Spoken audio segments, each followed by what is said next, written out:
I'm Steve Williams, Secretary of the Chorley Pals Memorial Trust. Since 2010, I've organised and participated in ceremonies and acts of remembrance here at our iconic war memorial in Chorley. However, this year it's somewhat different. I'll let our chairman, Sir Lindsay Hoyle, the MP for Chorley, explain more.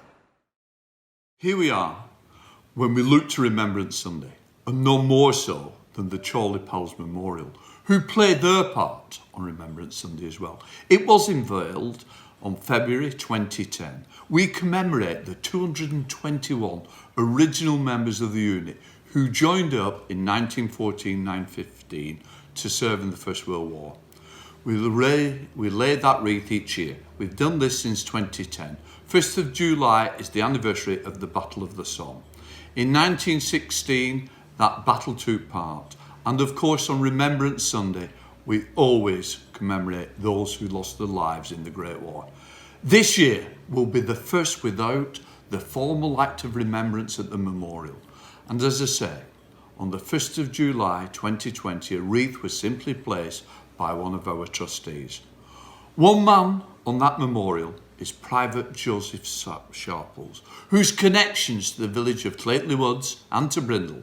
He survived the war, only to die in bed on February 1919 of the Spanish flu. Doesn't it remind us of the COVID battle that we now fight? And no more so, those soldiers who lost their lives in the Great War and the Second War and other conflicts since will not be forgotten. But at the same time, our armed forces are out there serving the people of this country, not in battle, but in the fight against COVID. So we thank you all at 11 o'clock when we come together with our memories and our thoughts as we stand in silence, not to the cenotaph, but at home or at the front doors right across this country in our solidarity for those who paid the ultimate sacrifice.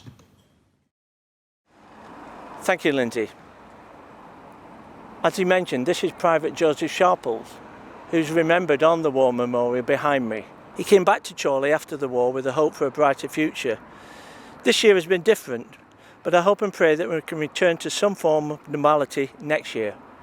After I finish laying a wreath here, I'm going down to the Civic War Memorial in Athley Park to lay a wreath on behalf of the trustees, not only for the Pals, but for all those who've died in the service of our country.